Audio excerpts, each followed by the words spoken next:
Bienvenidos oyentes de Radio Sefarad a esta edición de Identidad desde Uruguay, en la que tenemos el placer de volver a contar aquí con Alejandra Mar. ¿Qué tal? ¿Qué tal? ¿Cómo estás, Alejandro? ¿Cómo está toda la audiencia? Un gran saludo para todos. Bueno, volvemos a recibirte para que puedas exponer aquí tu tema, que en el caso de hoy refiere a cómo incide en la salud humana la radiofrecuencia, ¿no?, del 5G, de una tecnología que tanto usamos a día de hoy en nuestra vida rutinaria. Exacto. Bueno, yo hace poco escribí un libro sobre ese tema que se llama ¿Cuál es la incidencia en la salud humana de las radiofrecuencias de 5G? Un libro que tuvo un éxito bárbaro y se vendió en muchísimos países de todo el mundo, de los continentes, en Europa, en América, en Asia. Y la verdad que es un tema súper interesante porque obviamente que el teléfono celular forma parte de nuestra vida cotidiana. Pero resulta que cuando se planteó la nueva tecnología 5G, que surge a través de que la UIT, la Unión Internacional de Telecomunicaciones, el sector radiocomunicaciones, que depende, la UIT depende de la organización de la ONU, entonces la Organización de las Naciones Unidas. Entonces ellos hacen unas observaciones sobre las tendencias de los usuarios y encontraron que los usuarios tenían ciertos requerimientos que con las tecnologías actuales, conocidas como LTE o 4G, no se estaban satisfaciendo. Y además que se pretendían desarrollar nuevos modelos de negocios para los cuales esta tecnología no alcanzaba a brindar los requerimientos necesarios, ¿no? Uh-huh. Entonces se decidió desarrollar una nueva tecnología y hoy la conocemos como 5G, mucho más avanzada, muchísimo más avanzada, mucho más eficiente, y es la tecnología que va a poder brindar al usuario sus requerimientos, lo que estaba solicitando, digamos, sobre todo para el uso de banda ancha, pero también otros beneficios debido a su arquitectura para poder usar en múltiples modelos de negocios, como por ejemplo las ciudades inteligentes, como por ejemplo la telemedicina, como la automatización, como ustedes ya también deben haber oído, la conducción de los vehículos, uh-huh, ¿no? Bueno, automáticos y todo eso. Entonces hay un amplio espectro de trabajo, de desarrollo industrial, comercial, etcétera, basado en esta tecnología. Por eso se apeló mucho y en muchos países comenzaron su despliegue post pandemia, porque se entiende que es un factor influyente para el desarrollo económico, luego de haber perdido el tiempo de la pandemia, ¿no?, donde hubo un atraso económico en los países.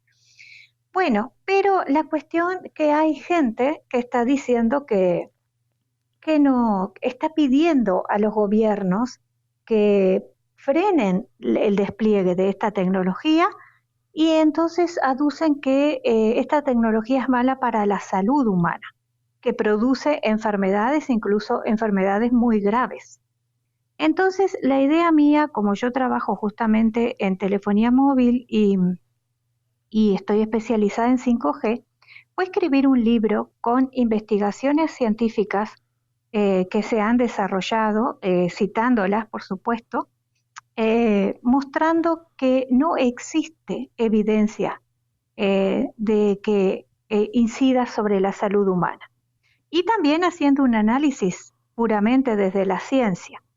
Es decir, hay muchas cosas que dicen los grupos, los movimientos anti-5G. Por ejemplo, dicen que 5G te consume el oxígeno. Sin embargo, Sin embargo, científicamente sabemos que la onda electromagnética, que es de muy, muy, muy baja energía, no puede, o sea, la única forma que tiene para interactuar con la materia es a través de las moléculas dipolares, ¿no? Como el agua, que tienen un dipolo, que tienen una parte negativa y una parte positiva. Y simplemente lo que hacen es un movimiento como si fuese la aguja de la brújula, pongo yo ese ejemplo, ¿no? Ajá. Eso es lo único que le hace a las moléculas que son dipolares, aquellas que tienen un extremo negativo y un extremo positivo. Y no hay más nada que le pueda hacer la onda electromagnética casualmente en la región donde trabaja la telefonía celular, incluido las radiofrecuencias de 5G, que aunque sean más elevadas, digamos, están en ese rango.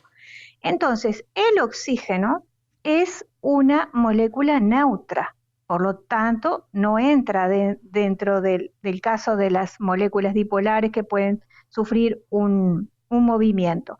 El tema es que ese movimiento que pueden sufrir las moléculas dipolares y que si nosotros tenemos agua en el cuerpo, puede, si la agitación es muy alta, pueden sufrir calentamiento.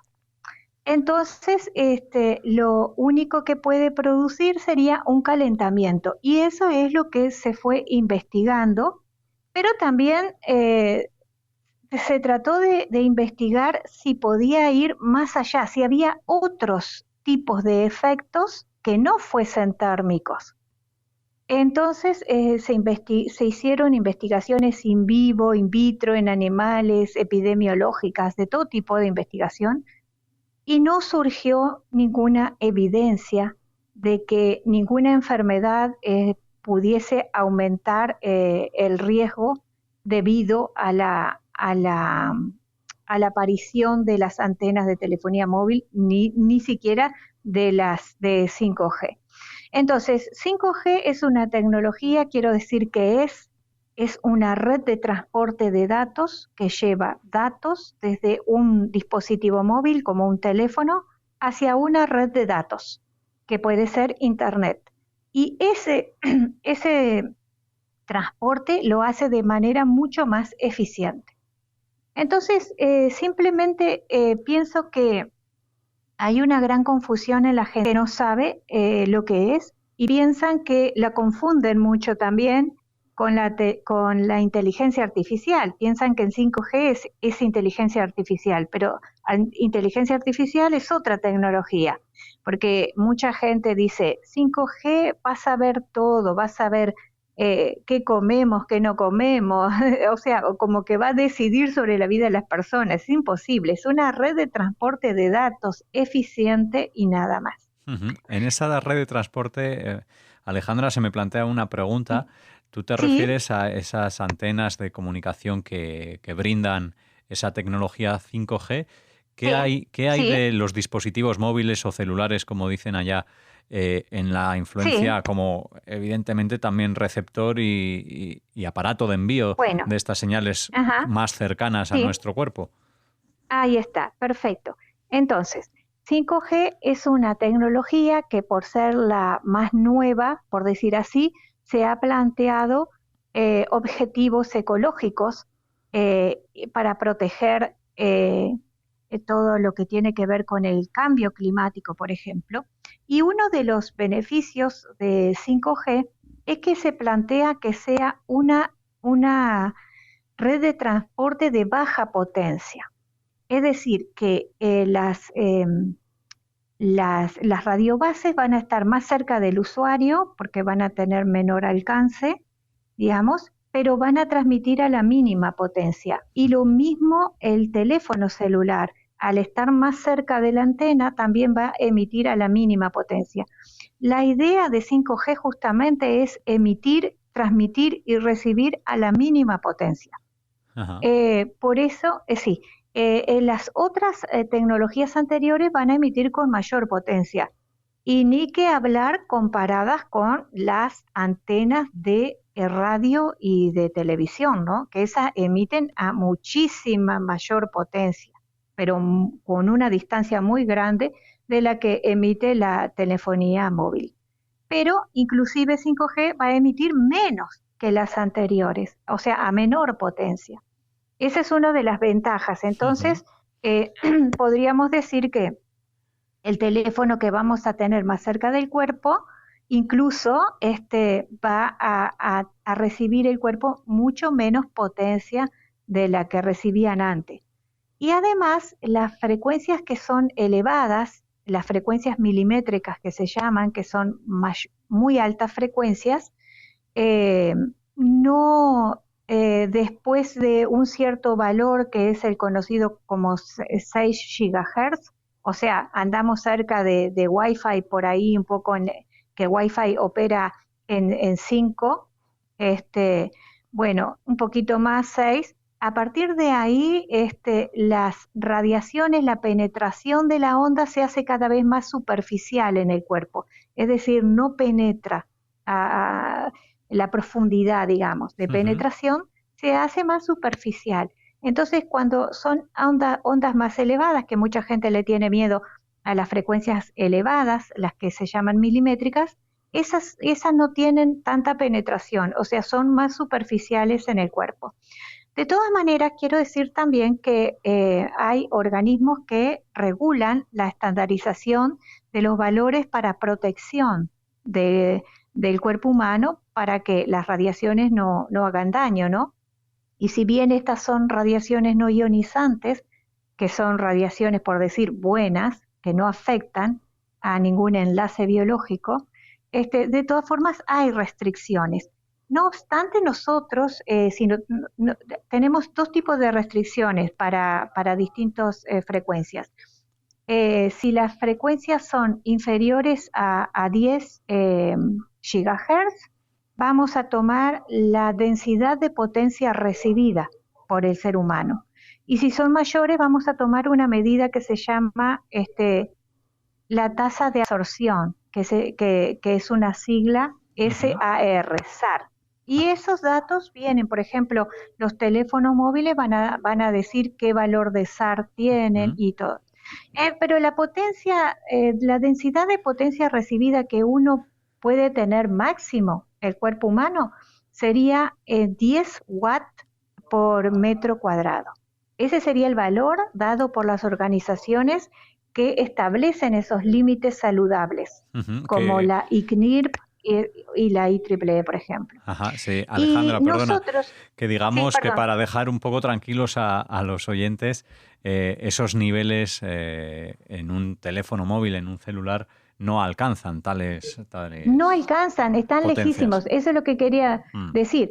Si el valor máximo, o sea, el valor límite, digamos, dado por estos estandarizadores es 10 watts por metro cuadrado, si nosotros salimos con un aparatito a medir por las calles la densidad de potencia recibida, vamos a andar en 0,1 miliwatt, o sea, 10.000 veces menos. Y lo mismo pasa con el SAR. Vamos a andar muy, muy por debajo del valor establecido, que es 0,08 watt por kilogramo. Entonces, nosotros deberíamos darle a las personas la tranquilidad de que tenemos límites para manejarnos, y además tenemos muchas investigaciones y evidencias científicas de que no afecta a la salud más que en el efecto térmico, y el efecto térmico, que depende de la potencia, tampoco es demasiado, porque obviamente que las potencias son mínimas. Y para ello les invitamos a leer tu libro, ¿cuál es la incidencia en la salud humana de las radiofrecuencias de 5G? De las radiofrecuencias de 5G. Es un título un poco largo, pero ahí está todo explicado. Inclusive me gustaría agregar un par de cositas más, que se hablan de la frecuencia de 60 GHz, por ejemplo, porque tiene una resonancia en el cuerpo humano, que eso se hizo en una investigación en la universidad en Israel, y yo estuve mirando el paper, y sí hay una resonancia en el cuerpo humano de unas glándulas a la frecuencia de 60 GHz, pero 60 GHz no es una frecuencia de 5G, nunca le fue atribuida y no opera en 60 GHz. Bueno. Después se habla también de 80 GHz, que no es una frecuencia de 5G. Es decir, que a veces la gente no sabe cuáles son las frecuencias que la UIT le atribuyó a 5G. Entonces piensa que cualquier frecuencia es para 5G y eso no es así.